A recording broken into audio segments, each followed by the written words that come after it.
Okay, so I'm Ros Irwin. I'm president of Friends of the Koala in Lismore. Apart from that, I'm also a rescuer with Friends of the Koala.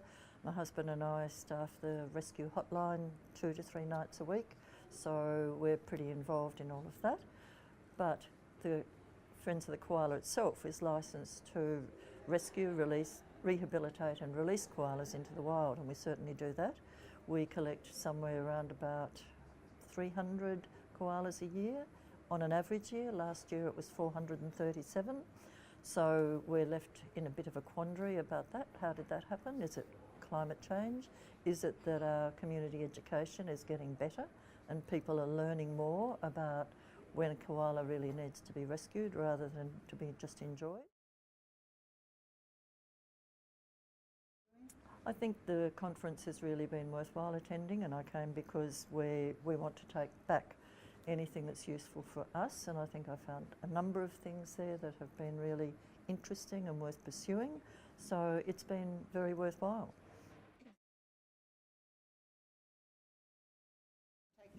I think Brad Law's discussion about using sound, the song meters, is a really interesting one for me because, you know, we have a large area that we cover.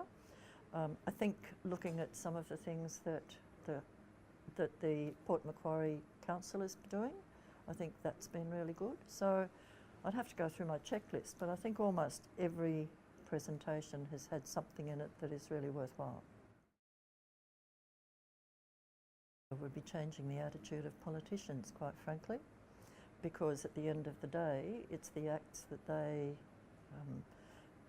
legislate which is going to either see the retention of koalas into the future or their extinction, and it's not a very good trajectory at the moment.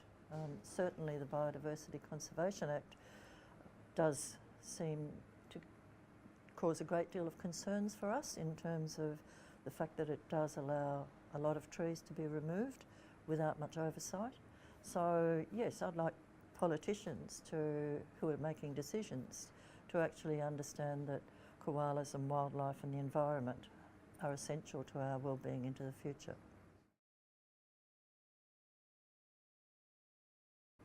All right, one of the things that we know is that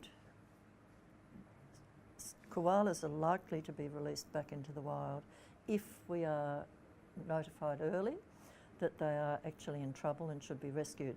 Most people in communities haven't had enough experience, so if they can learn to identify what a healthy koala is as opposed to an unhealthy koala, to read the behaviours. So you can see on the television many things about koalas being in shopping centres or in pools, and everybody says, isn't that wonderful? It's not. It's actually a sick koala that really needs to be brought in. So what we know is that if you bring a koala in early, the chances of getting it back out into the wild is really increased. And for example, we collected a koala that was dying just last week. He was a male that we released 5 years ago at 12 years of age. So he's had another 5 years of really healthy life and is an old boy and died of old age because people had acknowledged that he needed help then. And so once you do that, you can actually get them back into the wild free, and that's a really good thing to do. So watch out for them. When you get in a car, put your koala hat on and know I've got to drive carefully, particularly where there are signs that indicate there's a koala. That's what we always do.